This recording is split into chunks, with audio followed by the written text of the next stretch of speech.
And we're We live. are. I'm glad it tells you so that I don't have to be like, Cliff, we're live. Whoever we are. What a great lead in. You're so good at the lead ins. Yes, we are going to talk about who are we really? And I like to say, what are we? Even who implies, and there is a experience over here, I would say. Probably experience over there. Maybe we could say here and there. It helps. Language sort of falls away at a certain point, but we're going to take a stab at it today. We're going to talk about it, who we are really. So I think we'll get the show started, I guess. Sounds Let's good. do it. Welcome to Life, the ultimate choose-your-own adventure game with hosts Cliff Ravenscraft and Daphne Scott.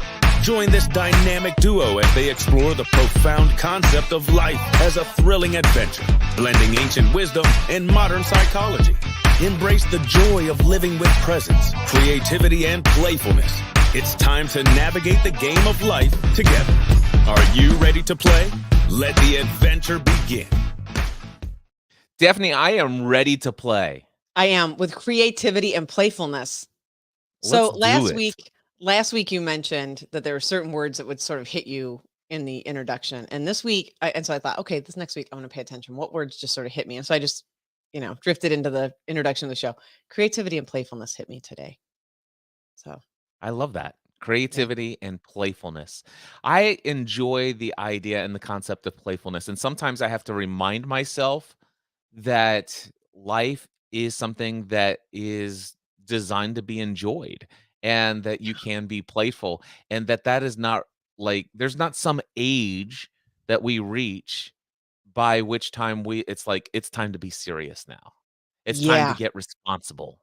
Yeah. And oh man, this is great because we're going to talk about what I feel, and you might agree with me, but what I feel is one of the things that we experience in this great life that can completely erode our ability to be playful and throw us into this idea of seriousness.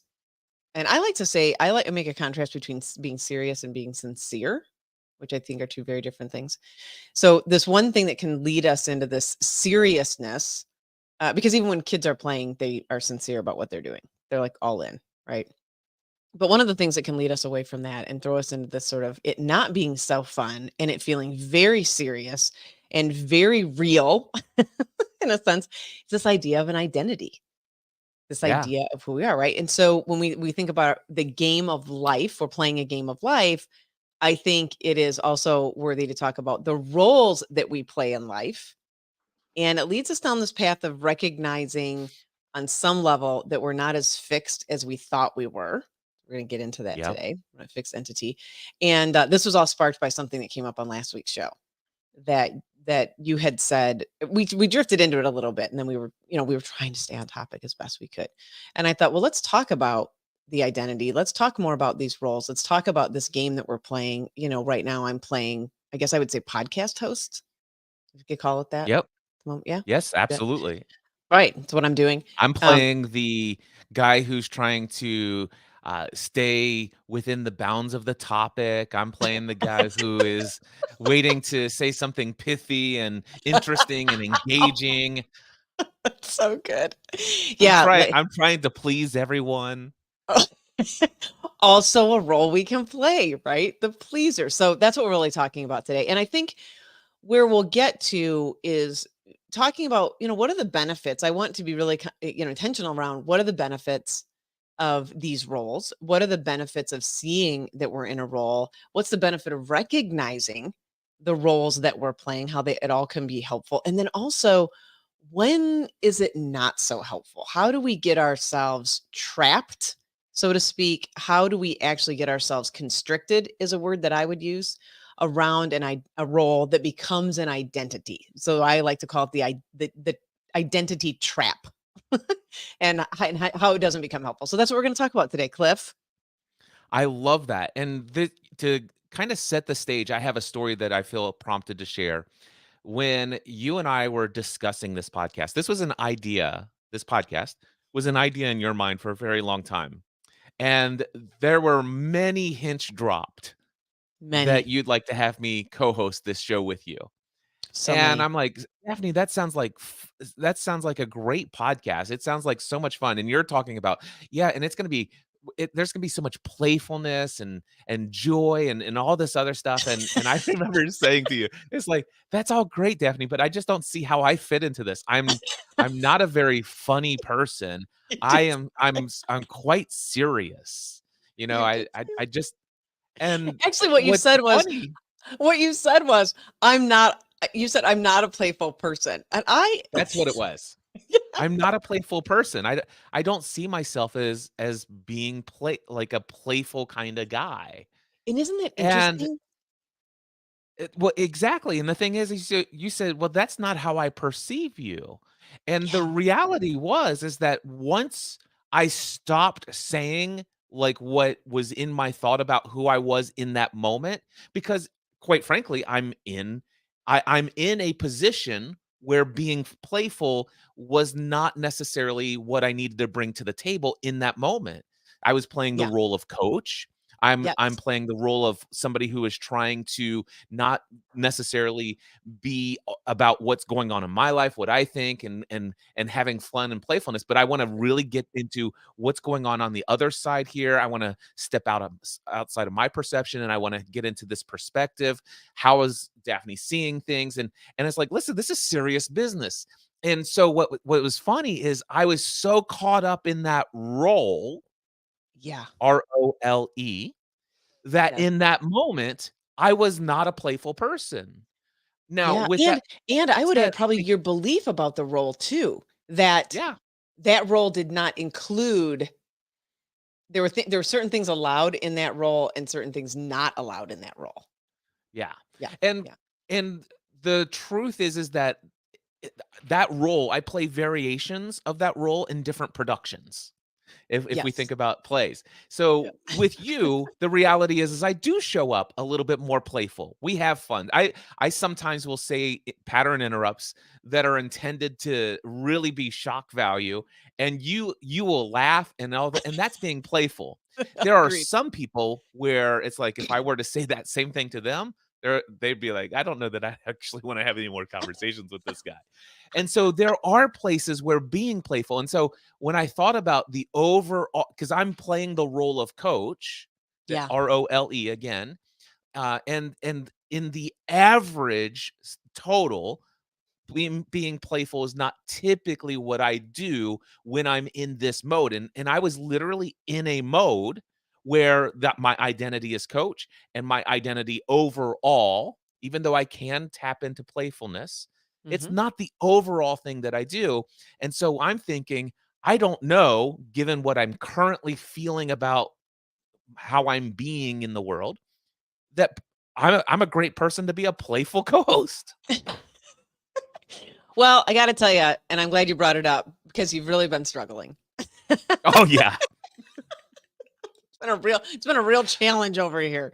Yeah, it was a great conversation, and when you said it to me, I remembered, I sort of paused and I'm like, that is not, I don't think that's true because that is not how I experience you. Now we probably, we could get into semantics and we can get into sort of, different definitions and how it shows up and how you imagine playfulness feels and how I imagine it feels and all these sorts of different ideas. Nevertheless, I think I think sometimes it's helpful that we can sort of expand in some way, right? That we can Yep. sort of say like, well, when, for whatever playfulness is for you, when does it show up? How does it show up? What does that mean? And I think what's the real gift underneath that is you're willing and we're willing to sort of let go of an idea to go, well, maybe I am, maybe I can try this on. Like, let me see. Of course, I know I can play, like whatever that means. So in your world. And so you were willing to let go of something, Yep. right? To expand, to transform, to let something else come through. And that is the essence, I think, of what we're talking about. Let It go of sort is, of a and prescribed way of seeing yourself. Yeah. what I love about it is you pulled out the fact that you let go of and specifically, I just wanna point out because it's gonna foreshadow our conversation, I let go of that identity. I let Yeah. go of the beliefs that were the makeup Yes. of the overall identity. And I'm like, hey, I'm willing to take direction here from myself or the environment and say, you know what? There's an expanded way that Mhm. I can be in this context. Yes.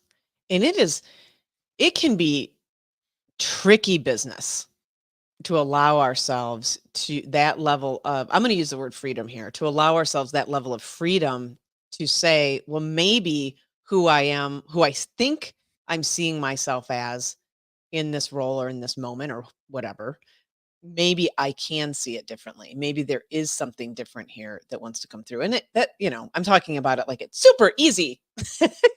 It takes a little practice and then it gets easier. But that's the trap. If you would have said, like, let's just play this. Well, you brought up the story, so I think it's a great one. Let's say you would have said, no, you know what? Daphne, you're great. And I'm just not a playful person. I can't do it. So now there's this, I mean, look at the opportunity you may have missed, right? Right. Right. We wouldn't have done the show together. We wouldn't have gone on this journey together, which probably could have been fine in the end. Nevertheless, it becomes what I call sort of a rate limiting factor for our lives, that we don't allow ourselves to experience different in a real simple way, like even a different job, a different career, because I can't do this. I'm this, right? Yeah. Therefore, I can't be that. So I think that that's what we'll get more into the limits of this. But I think that that's sort of the opportunity that's in front of us when we can, in a very sort of high-minded way, when we can allow ourselves to shift. There's another big shadow part to this, however, that I think really can set the tone for our lives, which is we get so attached to who we think we are that we create a lot of conflict and a lot of chaos. And that's the, Been there, deeper. done that. Also, have done it. We all do it. And we do it and we can do it minute by minute as well. Mhm. So I think that's the shadowy part of believing that we are a certain way, or we can also negate a lot of feedback that can be helpful to us around how we're showing up and who we think we need to be in the world. So we'll talk more about that when we get into the identity trap, I think. Yeah. Sweet. I'm looking forward to this. All right. So where does this come from? Like, let's I do get asked this question quite a bit. If I do work with people on the idea of the personality, or the idea, you and I have talked about the Enneagram, for example, which I think is just a fabulous tool for understanding some of what I call our leanings of a personality. It also is a tool that really shows you also, like, what's possible inside a personality, which means that I think some people miss the point of this tool, but it also shows you that you're not fixed, that there's this vast array of how we can, the lenses that we can look at the world through, and also how we can take the lenses off. So anyway, we've talked about that tool a little bit.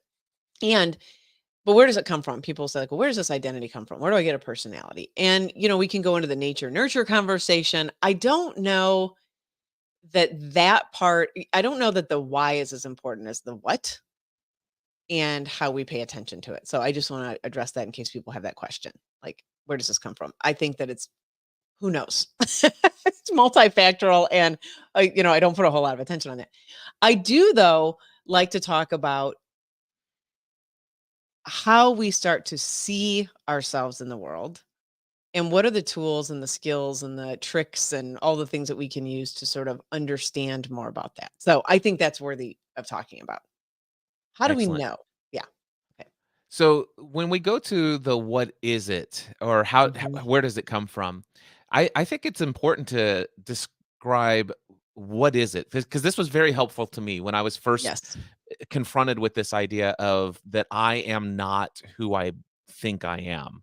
I Mhm. have been an avid journaler most of my life, and I'd heard this story about this centurion and the guard, this Roman guy and the centurion guard, and the guy goes across this building and he goes this way. He goes, "Halt! Who are you, and why are you here?" Yeah. And this And was the and question from last week's show, by the way. Yeah. That yeah, sparked this conversation. Exactly, and so this whole idea of, well, who am I? And I began to journal that, and I've asked myself as a journal prompt, who am I and why am I here? I have at least 50 or 60 versions of the answer of that question, and it's evolved over time. Love it. And what I discovered is, wow, if I look back at my earliest versions of this, my persona of who I am, my identity, at least how I described and believed myself to be, was the best version of a persona that would interface with the greatest number of people in such a way that I could live a somewhat uh, um, comfortable life, a life of certainty, a life of connection and love, a life of significance, all meeting all of these human needs that I feel. It's Yeah. like, wow, I have created a version that will interface with the most people in the most positive way, at least of my belief system. This is, and it's like, well, gosh, I'm not any of those things. Those are just things that I've created. It's programming code. So the first thing that woke me up to the idea of personality is and that it's a created thing was I was browsing through TikTok, first time I'd ever heard of this guy named Sadhguru, and he comes on, he says, "You don't know what a personality is. The original word, root word is persona, and the word persona is means mask. And so Yes. back in these Greek plays, they would actually have actors on the stage, and actors would hold a mask up to their face and say, I am this character. And then they'd pull off that mask and pull on another mask, and I am this character. And so all of a sudden, he says, one day, somebody put glue on one of the masks, it got stuck on their face. Now you have a personality. And I'm And like, there it is. and I could not get that metaphor out of my mind. And I Yeah. recognize it's like, wait a second, I do have a certain way of being when I'm with my mom and dad. Mhm. I have a certain way of being when I'm with clients. I have a certain way of being when it's just me and my wife. I have a and it's like wh- it- it's like, what is that? Which one of those is who I am? And Yeah. what I recognize is that those are all different belief systems about what's the best way to interface in this environment. And Yes. I recognize that, wait a second, I'm not a coach. I'm not a husband. I'm not a father. I am not any of those things. Those are all ways of being that I Yes. am capable of experiencing in this world, of which many of them I enjoy. And then all of a sudden it's like, wait, there's some that I don't enjoy. And I could actually just take that mask off. Radical. Yeah. Radical. That's a great description. And that is really the essence when we start really looking at it, that is the essence of the whole thing. These are all roles that we play. And I'd have this experience with clients if we did well, I'll use the Enneagram as example, but any surveys that ask about that survey will ask certain things like I like this, I don't like that, right? Essentially, to identify to create the identity, the certain identity has to have things that it will do, things that it won't do. So you described sort of being a husband, we'll say. There's certain things as a husband you will do, certain things to fit that role that you won't do. That for you is one thing, for somebody, which is also really fun for somebody else, it can be something different Yes. in the same role, which is always really great. Which is always really great. So the identity takes on really this idea of what it likes and what it doesn't. And I would have people say to me, clients, and it took me a couple years to really understand what was going on here, but they'd say, "Well, yeah, at work though, it's like this, but when I'm home, it's like that." So there would be something at work that would be different for them than when they got home because they were in a different role. And so the things that were okay at work may not be okay at home, or the things they liked at work, they wouldn't like at home, and vice versa, because their roles were different. And so it took me a minute to sort of understand it, as I'd listen to that and I'd get that feedback. It's like, oh, it's because it's a different identity. It's a different role that you're playing. Of course. So then, the answer was, oh, yeah, of course. That makes total sense because in this role at work, you will show up one way. And in your role as parent, you'll show up a different way. In his role of husband or wife or whatever the role is, you will show up slightly differently. because there are certain things that you're going to like and would be acceptable in that role, and other things that wouldn't for you, right? Yeah. So it's yeah. So that's a great description. And so it becomes the persona, the mask, then can get stuck on our face. And now I'm Daphne who, what is something that, oh, last week we were laughing about, I don't like this. I don't like the word hobby, So Oh, yeah. so now my whole life is going to revolve around that. Yes. And it gets stuck. I wanna I wanna read a quote that, kinda woke me up to this idea that I might be something other than my identity even Yeah. further.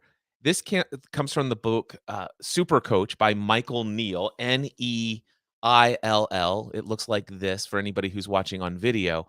But anyway, um, I'm gonna read this one section. He says, "A quick look into a baby's eyes will reveal that we are born at peace, in tune with the infinite, in touch with our bliss, resting in the well of our being.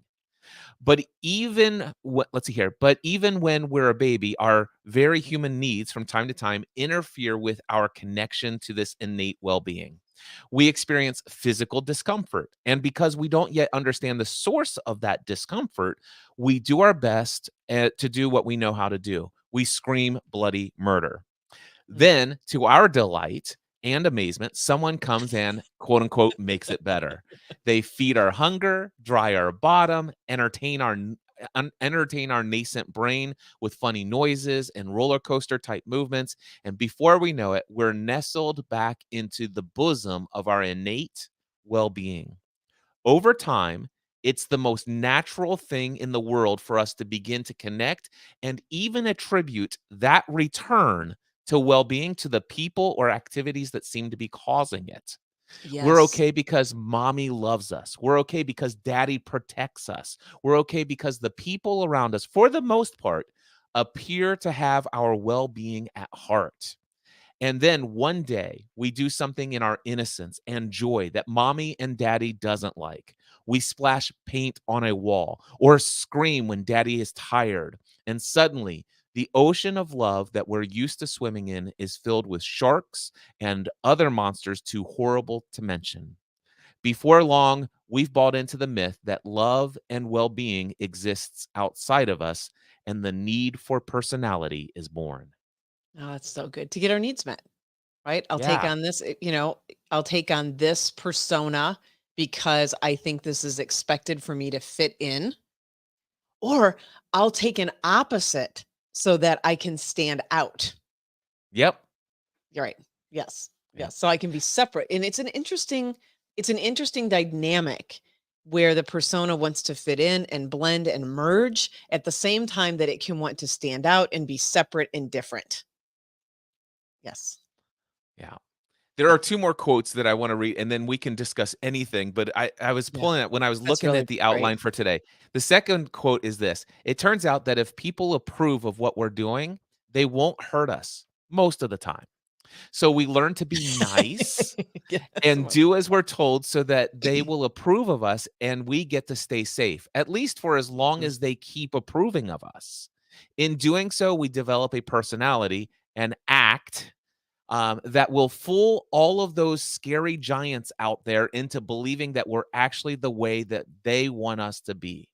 The Yes. problem comes when we forget it's just an act, when we start to believe that we are actually who we're pretending to be." Yes. And then And yeah, go oh, ahead. go ahead. No, keep reading. No, keep going. I'll come back. Keep going. Then the last class or quote is this: "Most of us have spent so long pretending to be whatever it is we're pretending to be that any pretense of living from our true selves is long gone. We begin to make up a new story, one based on our underlying awareness that we are not who we appear to be, that any moment will be unmasked and found out to be the phonies and frauds that we are." The number one thing I get as a coach, Yeah. imposter syndrome. All Yep. right. And then Yep. the more energy we put into developing our mask, the more convinced that we become that we really need a mask in the first place. Yeah. Unlike our true nature, which is something we're all born with, our personalities are conditioned and maintained throughout our lives. At first, they develop a kind of unconscious reaction to what's going on in the world around us. Those are the quotes that I wanted to bring in today. I love it. Let's go back to that middle one. And I Yep. think when you said, oh, what was the read part of that section of that middle one? So There was so it one turns thing out here that that most people approve of us of what we're doing. yes. They won't hurt us most of the time. Yes. Okay. So and here's the flip. I'm just having a conversation with a friend this weekend, as a matter of fact. Where we can't even see a person clearly. She was saying, like, I'm really surprised. And I said, I'm not surprised by this. She was talking about another person. I'm not surprised. Had you noticed this, this, and this? So, in certain ways, we can train people to see us in a certain way, and they can miss the nuances of our personality too. And I think that's the other sort of trip that we can go on and put ourselves on, where we're not appreciating how nuanced other people, people are in our lives, right? And we want to see people in a certain way as well. We want to believe that because, for example, someone has a leadership role, that they are going to do everything perfectly. Not so. That is a myth. But we set ourselves up for our own disappointment too. And I think that's the other side of this, not only within ourselves, but by doing that to other people. I call it ising. We is people, right? So Cliff is that way. Well, Oh, okay. right? Maybe not. So it could become sort of a two-way street in the world of identity. And then, Cliff, as long as you play your role and I play my role and we don't say anything differently, everything will be fine. This probably comes Yeah. up in intimate relationships more than any place that I've seen it come up. And as soon as we start to recognize, why is this person suddenly, why is she or he suddenly into football? Like, what is going on with that? Right? These are the things that become a real affront in a relationship. Because Yeah. now there isn't an isness over there, right? And Lord help us if it starts to shift in any way. And And and especially with Lord girls. help us all if that person has somewhat of an obsessive personality and goes really deep off the deep end on their interest in this new bright shiny object. That sounds like the voice of experience. So, Maybe. yeah, maybe. So, yes, so we figure out how to get the good stuff, how to avoid the bad stuff, which, by the way, is really helpful. I don't see that in and of itself as a problem, right? It Yeah. makes sense to me that we want to feel comfortable, we want to feel good in our lives. I was talking to a client about, she was paying attention to how much alcohol she was drinking, and which was great. And I just said, look, you have to understand, on one level, this could become a problem. Yes. And all you're trying to do is make yourself feel good. Right? That's really what you're trying to do. So if we can stay in that thread and understand what is happening in your life that you don't feel good, and is that something that can be changed? And then if it can't, what's the level of acceptance look like? And then how are the other ways? What are the other million options of ways that you can feel good in your life? Right? Yeah. Beyond, going to alcohol to self-medicate. So once we can understand and accept on some level that really that's all we're trying to do, we want to feel good. We want to enjoy our life. I mean, I don't know about you. I don't want to wake up feeling miserable and stressed out and you know, not feeling good and Not having not joy not in my very life. frequently, I don't want that. Yeah, not Um, very frequent. that Sometimes I s choose it. yeah, interestingly, though, there was a time that my system of beliefs somehow, Yes. at some unconscious level, did want that. I did want Yes. to, downplay how well my life could be and all this other stuff because, quite frankly, misery loves company, and I'm around a lot of misery, and if I Yes. don't experience some level of misery, I may not be a part of this club anymore, and Yes. and I'm so tied to this peer group that I need at least some level of misery to be able to feel like I'm a part of this environment. Yeah, of this tribe, right? Whatever your Yes. tribe is. Like if I'm not doing this, then I cannot be in that tribe. Whatever that thing is, right? If I'm not, I mean, I just think about the words of like hard work. Yes. Exactly. Why? I Why had does a it friend have of to be mine, hard? they came into a coaching experience and I said, "What are the things that you most want to accomplish?" "I want more time freedom and I want more money freedom. And I'm like, "Well, I want Great. more success. I want more success." And then I said, "Well, what is success to you? More time freedom, more money freedom." And I'm like, "Okay, great. So what is it that's keeping you from having it?" And she goes, I'm afraid of success. I'm afraid of getting what I want." Wow. And I sit there, it's like, "Okay, why are you afraid of that?"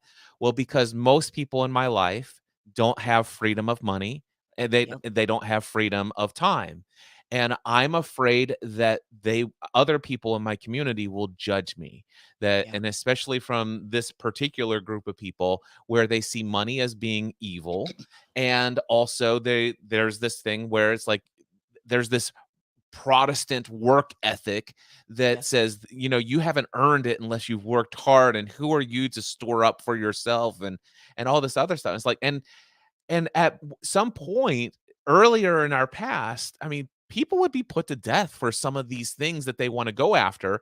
And Yeah. somewhere at some unconscious nature, these thoughts and these beliefs have been handed down from generation to generation. It's like, listen, let's just survive together. Let's see if we can just barely get by. Yeah. Yeah. And she was very much in a culture of life is about survival, but she had a dream of life is about thriving. Yeah. And what in essence what she was afraid of is losing her identity, Yep. which she was already starting to break up with. But when she lost that identity, she literally is changing, and that group very much was accepting of the old persona, Yes. and she's afraid that that group, and rightfully so, that old group has expectations of what persona or mask that she will carry for the rest of her life, Yeah. and as a result of that, she's afraid to grow beyond it. And that's really, I think, the essence of where it's okay to have an identity. It's okay to interface, but there's this thing called identity crisis, Yeah. and some people just don't know, who am I if I'm not this? I Yes. at, I know that I'm miserable here, but at least there's some known quantity of comfort and security with this group of people. Out here on this other side, I don't have an environment, I don't have a tribe, I don't have people who support me, and I'll be all alone, and what if I'm wrong, and what if they're right, and it's the great white unknown, who am I if I'm not this? Yeah. And so, yeah, breaking out of an identity and persona, one that you've played and grown up in that community, that tribe, that system of beliefs, it can be incredibly challenging. It really can be. And and this is a perfect segue into how I kind of think of it as like wearing a really tight pair of pants when we get stuck in the identities. I don't know if you've ever, I don't know if you've ever worn a really tight pair of I pants. have learned a I There's don't this know. time I went off keto for, like, a couple of months, gained all this My water weight. my pants were very tight. Yes, and it's very uncomfortable. And and kudos to your client for recognizing they were afraid of success. Most people are unwilling to recognize that that's what's happening. Imagine, imagine this, and I was doing a lot of coaching within organizations. We do check-ins, beginning meetings. And I was, "Oh, I'm really stressed out. I got so much going on, and I'm really overwhelmed." And I just waited for one person to be willing to sit in the group and be like, "I actually am having a great time. I am loving what I'm doing. My plate is so full and it's so great because I never know what I'm going to be doing in any one moment. And I'm just loving it." It almost never happened. But part of the reason it never happened, I think, is that if you showed up that way in that group, A, people would think you were nuts, probably lying to some degree. And C, you would be really unaccepted on Yeah, some level because there was a belief that there was just a belief that work had to be really hard. It had to be stressful. It had to be overwhelming. It had to be chaos. And I watched that so much. I'm sure you experience that with your clients. So much of these beliefs that are ingrained in there that make up that identity, that yeah. work identity or that entrepreneurial business identity, right? This is what that looks like. And one of those beliefs, I think, around that identity is that it has to be overwhelming, as an example. Yep, Yes. yep. So leaving I guess we call it leaving the identity. Maybe that's not the best way to talk about it. Taking off the mask is what I would say. Yeah, that's great. Taking off the mask. So I mentioned earlier at the top of the show, there's a shadow that comes with this. And so you started to talk about it, Cliff. Like what happens when we're miserable? It's comfortable. Katie Hendricks used to say this. It's familiar but miserable. Right? It's a familiar pattern. The persona, the mask is familiar. There is something to that, but we're also becoming miserable. And what does it look like for us to be able to shift out of that? And also, there can be the real deep part of it where we're making everyone else around us miserable as well. And this is the shadow side of the identity that I think most people are that we can become unaware of. That playing this role no longer fits, and I'm continuing because I believe I have to, or I'm scared to let it go. And so, how do we work with it and start to understand a little bit more of this? And this is where I really wanted to go in the show because, the identity in and of itself is fine. We're not, I mean, we've talked a little bit about the ego in previous shows. That in and of itself is not the problem. It's when we get stuck in the mask, we get stuck with a tight pair of pants on. I'm really creating quite the character in my mind, by the way. Mask and tight pants. But it's when we get stuck in these things that we can start to create misery for ourselves and misery for the people around us. So I think we can talk about shifting. How do we shift through that? How do we work with this? Well, here's something that's interesting as you were talking about that. So, for 12 years of my life, I worked as an insurance agent with my mom and dad in a family-run insurance agency that was started by my grandfather in 1937, and I was next in line to take over the family business. Yep. However, in December 2005, Stephanie and I launched our very first podcast and got some amazing success right out of the gate. We were early adopters to this technology. We were reaching tens of thousands of people right out of the gate. Within a year, reaching well over 100,000 people every single week. And I began to ask myself, what would life be like if I weren't going to sell insurance for the rest of my life? What would life be like if I could entertain, educate, encourage, and inspire others with my voice? And I felt so much guilt and Yeah. so much shame for even having that thought, Yes. which began a level of misery like you would not believe. And what was the if you can remember and get underneath it, what was the guilt and the shame part of it? Like what was the identity sort of fighting? What was it telling itself? I'd just be So, curious. yeah, here's the thing is, Cliff, all of these people that you've gone to school with and all these other people you've been watching the technology news and all this other stuff, everybody is getting laid off.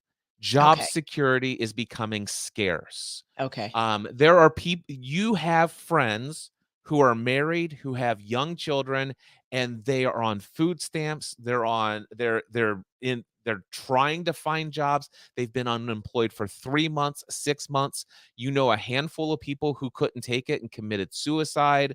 Life is difficult and challenged. And by the way, every single professional in the financial industry says that something terrible is coming in 2008. And therefore, who do you think you are? Who do you think you are to Okay. go pursue your hobby, something that lights you up, something that's so fun, and Yeah. leave your absolute job security behind when you are a husband and a father, sole income earner? That is so irresponsible. There we go. How ridiculous for you to think people should pay you to do your hobby. There's your favorite Yeah. word. Yeah, my favorite word. Thank you for using it. Yeah, I mean, this is the voice of an identity, right? This is Yep. what I was talking about when said the shadow. This is what starts to happen. We are now no longer able to move through life following the things that are of interest to us or creating a different world for ourselves because we've got this, and this, and that becomes the persona. So you had the persona of probably several. One was the persona of the responsible husband and the persona of the responsible father. I would imagine. And also there was the persona of the responsible son to take over the business when mom and dad Yes. retire. Yes, the responsible son. So a lot of the responsibility. And then there Yeah. was the guilty, what would we call him? The if we had to name it. So there's something about the guilty employee or something, right? There was like Yep. guilt, like, yeah, all of these sort of running it all, by the way, we said it was one persona. I think what's really great here is you can see how there were all these different personas in your crew. Yeah. Working So, right from Daphne, I'm gonna bring another element to this that I don't know if you've ever heard this story before. But at the okay. same time that for within the 12 years that I was an insurance agent, 10 of those years I was also an associate pastor in a Christian church. I knew you had some pastoral background, but I didn't know where that fit in, if it was occurring simultaneously with something else or It if it was was separate. Okay. simultaneously. I was never paid as a pastor per se. Uh, we won't get into intricate details, but I quite frankly, I made so much money as an insurance agent. It was I didn't need it. Yeah. So here's what I want to tell you though, and I'll try to make this as brief as possible, but it so goes into this identity thing. Yes. And I'm going to bring the real guilt and shame side of it to Yes. the highest degree. So Awesome. I at Here this comes the point guilt and shame, everyone. Be ready. I Here it am comes. I am incredibly successful as a podcaster. I'm publishing at this point. I'm still working full time as an insurance agent Okay. with this dream of one day doing this full time. I've decided to start a podcast called Podcast Answer Man. I'm now training hundreds, if not eventually thousands of people within the first year how to launch a podcast. And I'm a associate pastor, and I go to our church of over 5,000 members at the time. And I said, "Hey guys, we have these sermons that are being put out on CDs. Why don't we create a podcast?" And one of them said to me, um, "Cliff, we have definitely seen the potential for podcast, and when we're ready, we will hire a professional who can do it with excellence." First of all, let me just tell you, that Okay. was a hit on the ego. Yeah. You're like, okay, but like no one knows even what podcasting is. Exactly. So, by the way, this is way before Cliff knew anything about emotional intelligence or anything like that. Sure. I was fully ego persona identified, and that kind of rubbed me the wrong way. And anyway, then they said, "And Cliff, we want to talk to you about something." This is my pastor and another associate pastor said to me, "We want you to fulfill this role within the church, which require all of these additional things of you." And I said, "I can't do that. I mean, I'm full-time insurance agent. I'm already doing this here within the church is about somewhere between 7 to 10 hours a week. And I'm putting out all of this content. Yeah, we wanted to talk to you about that. We think that we think that you have lost sight of Oh, what God's calling in your life is. And we think that you are so caught up in what the world has to offer you and all this other stuff that you've really lost touch with what God wants you to do with your life." were you like on a party line with them and God? Like, Yeah. So anyway, I now at the time, Daphne, my persona, my belief system says yeah, these are my authority. I should listen to them. God has clearly put them in my life to hear from God more clearly than I'm certainly able to hear for myself. And yeah. so, because of that system of belief, you know what I decided to do? I went back home. I felt so much guilt and shame about my dream of wanting to do this full time and all this other stuff. I made the decision I was going to immediately quit podcasting. Wow, really? And I stopped podcasting cold turkey. And I woke up Monday morning and I laid in bed until it was about 5 minutes before I had to be at work. And luckily it was just our insurance office was just outside of our neighborhood. But still, I showed up late. And quite frankly, Daphne, for the first time I could ever recall in my life, I experienced the most severe, darkest depression ever. All I could think about all day long was how many hours before I can go home, put my head on on the pillow, and become unconscious again. Wow. And I woke up and I did that, and it was that experience of life every single day, Monday through Friday. And how long did you do Saturday, that? 1 week. Oh, Saturday, I woke up. Saturday, I woke up and I'm like, "I can't. There no." Mhm. And I was just like, "No, you know what? No, I'm going to," and I started podcasting again. I went into that group's office and I said, "Listen, you guys were absolutely right. You guys both came to me and you said you kind of have been sensing that God's giving you a message that maybe I might be forgetting about my true calling and that I might allow other activities to be a distraction from that true calling." And I think you guys are absolutely right. And through this past week, I've discovered that my true calling is what I'm doing through podcasting. And everything I'm doing in this church is a distraction from that. And I resign from everything, and our family is leaving. Wow. Yeah. That is that's an amazing That story. So you that had to let took an identity shift. major I well, a major one. I mean, I would imagine, you know, I don't know all the pieces of it, but just right off the top of my head, I would imagine there was a whole community of people you were interacting with. Let's I was the small groups pastor for all of the young adults in a church of 5,500 members. So I was the young adults or small group pastor, and I led all of the leaders of all of the small groups within the church, which Yeah. if you think about all of the people is probably about 3 or 400 people that I was serving. Yeah. And some of them probably were very close in your life at the time, I Oh, would they imagine. were they were my closest friends. Right. So now you're going to leave that community. You're going to that's a huge deal. You're going to leave that community. You're stepping not only the community side of it, the belonging part of it, you're letting go of that, which is huge. People, really can dismiss that. They think a lot of times when they're going to go through a shift that it's the money, their role, their job, which is important. And also there's a community of people. You Yeah. don't who do I belong? What tribe am I in now? Right? What am I going to do? That's such a I mean, there's so much we could unpack in that story. Well, there's another thing that I wanna say here is you might say, "Well, gosh, how does one do something like that?" And Mhm. because this is part of the reason why I brought this story in. Yeah, One of the yeah. things that I want you to know is this is about 12 to 18 months after I started podcasting.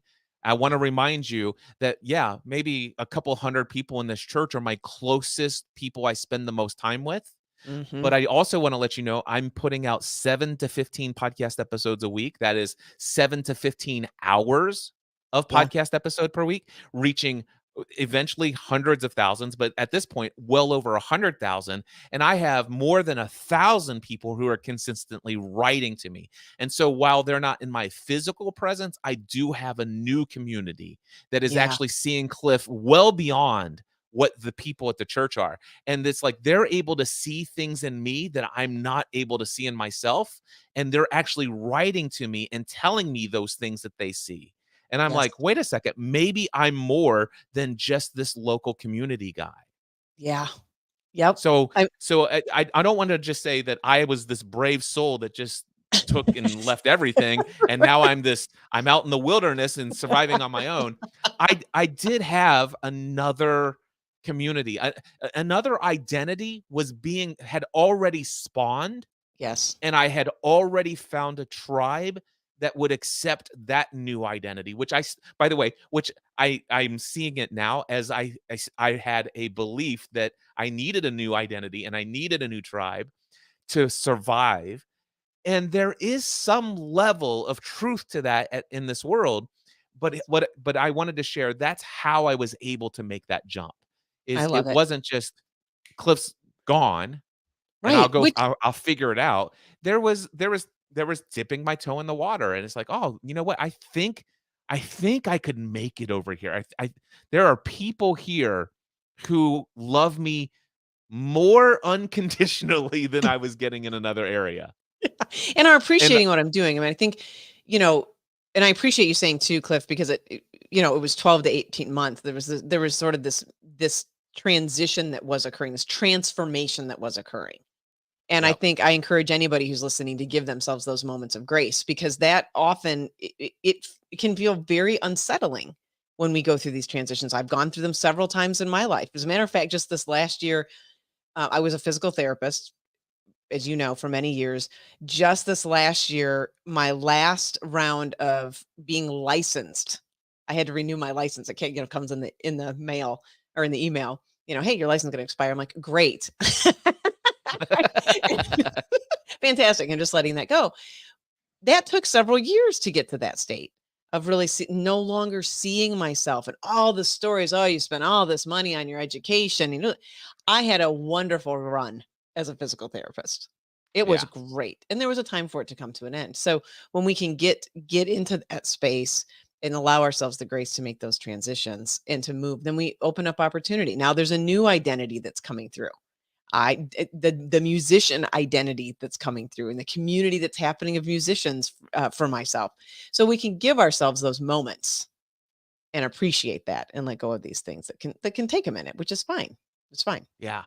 Yeah. Something that I feel inspired to share right here, and this ties into the episode right before this, because last week we talked about uh, our not hobbies, our areas of interest, bright shiny Mhm. objects, Yes. our just Our rabbit creative trails of endeavors. obsession, our Yeah. creative endeavors. Thank you. So what just came to me is like, you know what? It wasn't the start of podcasting, so it wasn't just a 12 to 18-month period of time. Yeah. I remember I started my very first blog in 1996. There was no such thing as the term Wow. blog, by the way.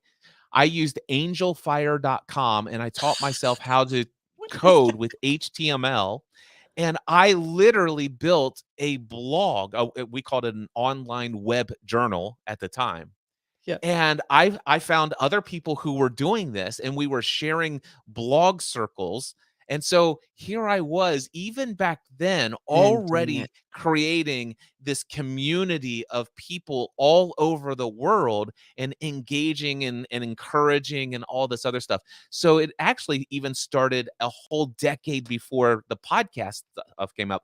And so if there's anything about this is what is that new passion? What is that new thing that sparks your interest? And some people will say, why are you so into this? Why do you waste so much of your time doing that? And it's like, whoa, this is Cliff isn't that person, but now Yes. he's doing these things that we've never expected before. And so, Yes. Yeah. yeah, You were no longer the is they had made you into. Yeah. exactly. And had they been paying attention, I think this is the other real gift when we can really learn to pay attention.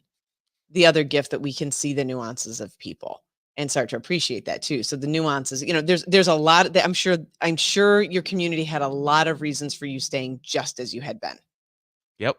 right?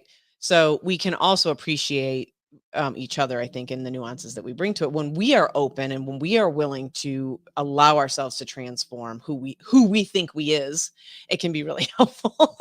So the other person, so so there's the first part of recognizing that we have a persona, we have masks that we wear, we have roles and identities and who we're being in those moments and how we're playing the game in those moments, which is great. And then there's the second part of recognizing when we're making ourselves miserable. By the way, I do want to acknowledge like that week you were the most depressed that you had ever experienced in your life, it sounds Yeah. like, right? So what happens when we're really trying to shut that part of ourselves off, when we're trying to deny what wants to come through us?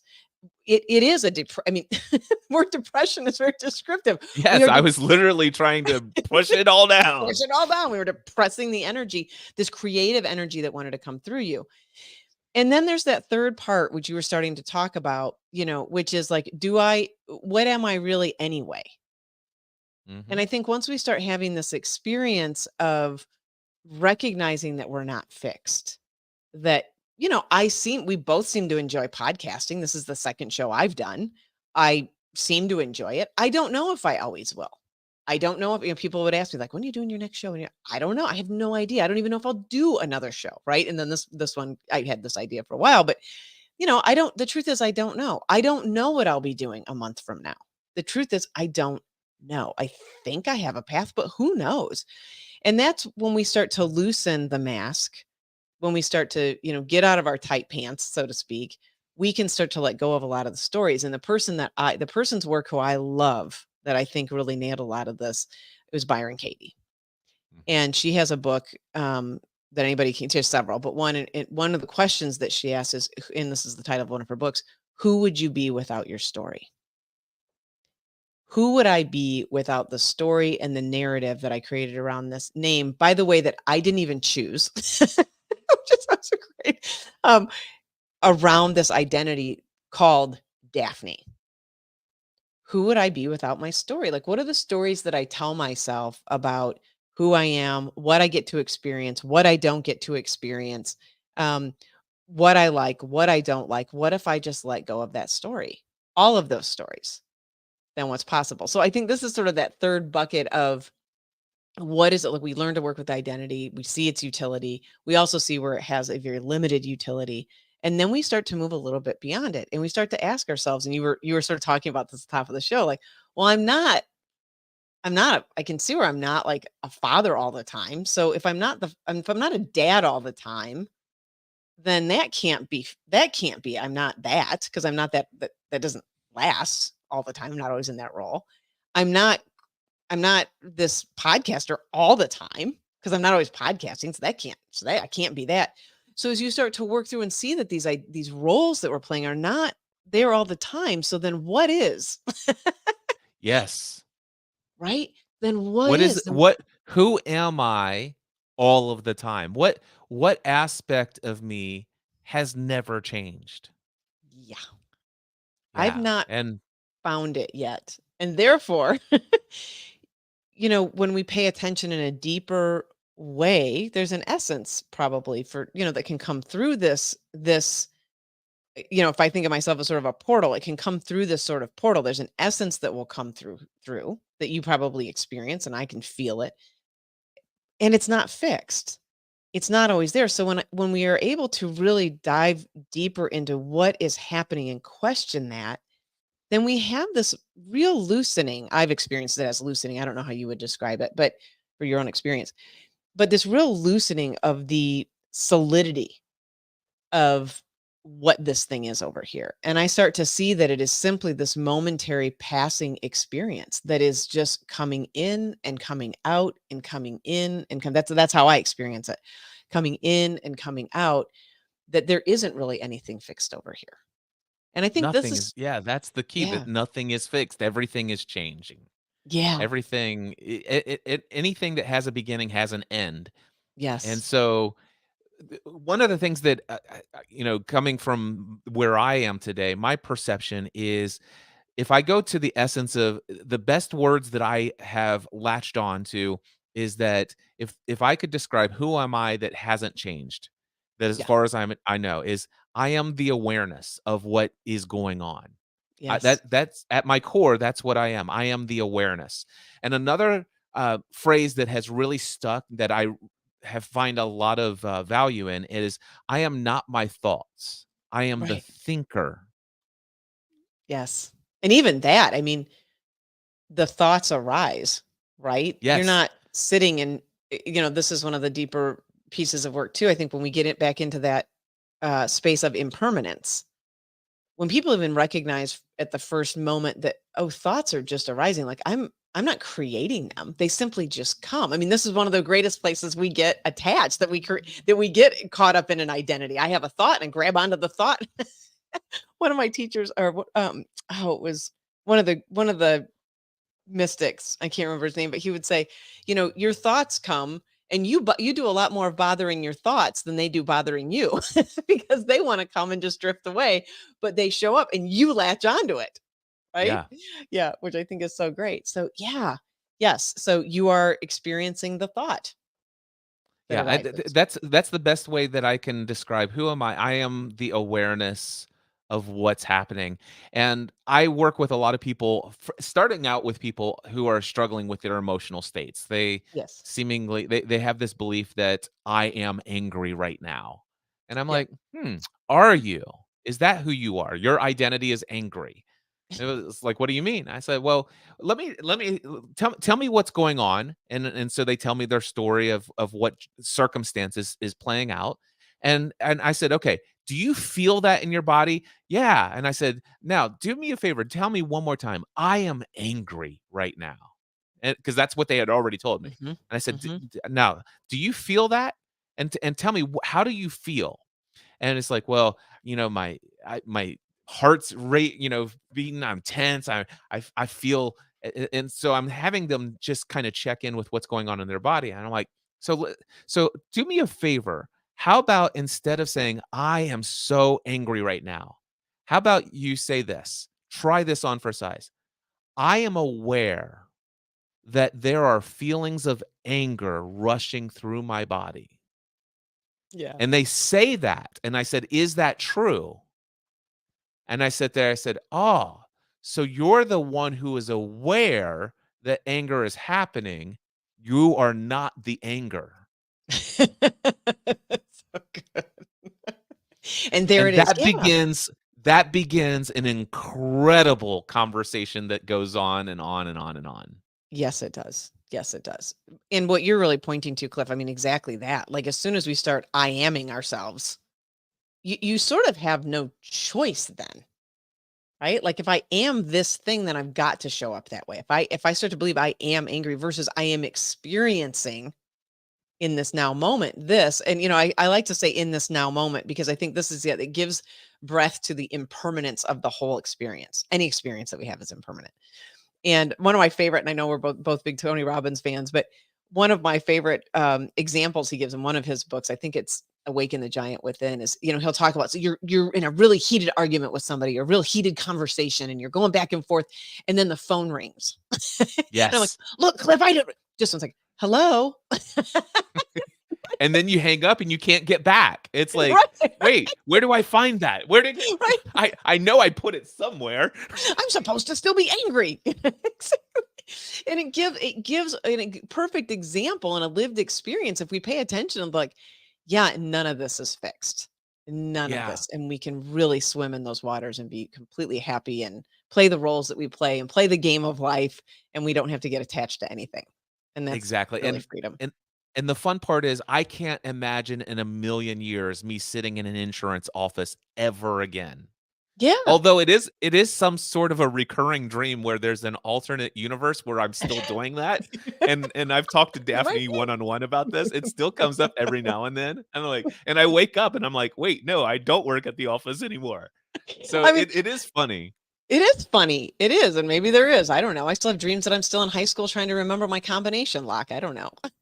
But here in this reality, I cannot imagine sitting in an office and doing this insurance stuff that I did for 12 years of my life, Yeah. where I thought that that was going to be my identity until I retire. And that is I can't even imagine it. And I Right. can't there was a time I thought maybe I will do ministry, maybe I'll be a pastor. It's like I can't imagine that role for myself anymore. And just like it's like I right now, it's like, okay, I'm a coach and I do these things and it's like, but these are not that's not who I am. I'm not a coach. Coaching Right. is just something that I do right now. And it is a creative endeavor and it's something that I find exciting. But I can even though coaching has been what I've been doing for, a very long time, Yeah. I could see a day where that it's very possible. It's like I couldn't imagine sitting there and having one-on-one conversations with clients about their issues anymore. Hmm. Who knows what I'll be doing next down Exactly. the road? Well, I'm and I not think, tied to this. yeah, you're not tied to it. And I do think what you are playing with that is helpful is the idea of like when you say like I can't imagine doing this.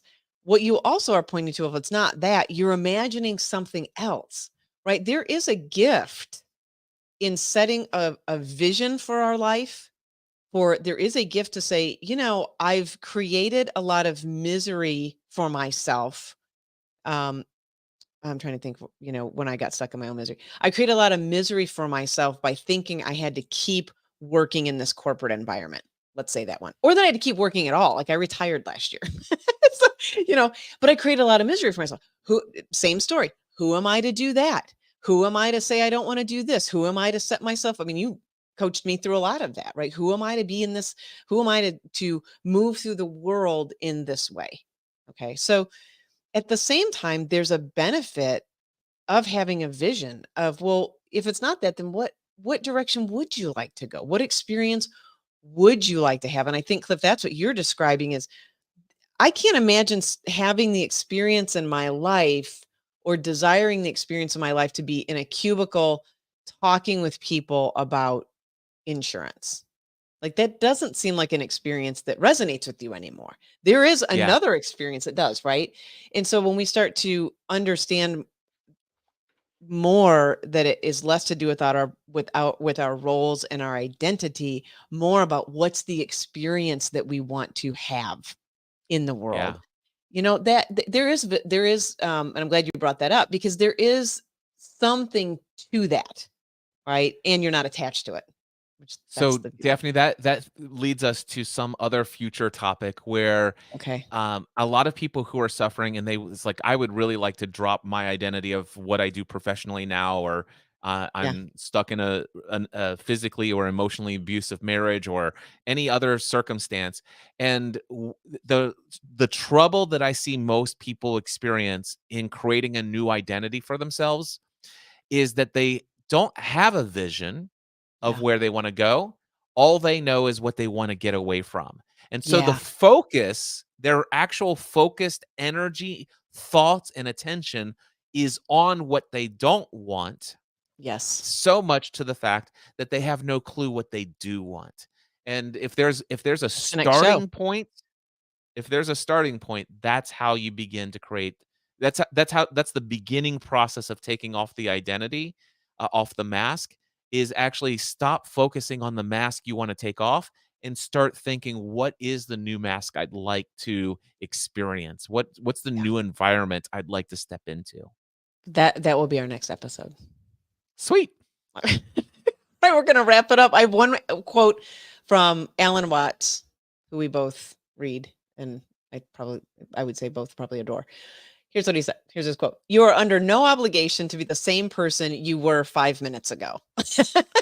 I love that.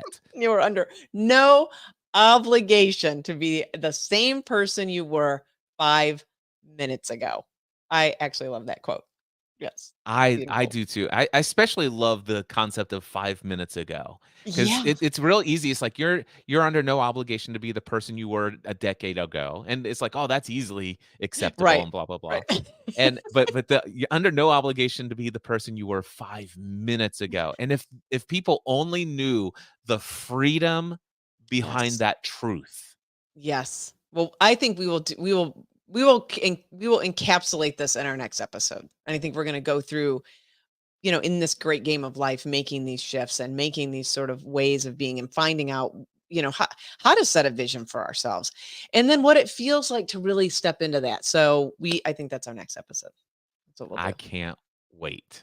Me either. All right. Well, you can find us at chooseyourownadventurepodcast.com. We're going to wrap up this show. Thanks for being with us today. We love being with you. And you can leave comments for us.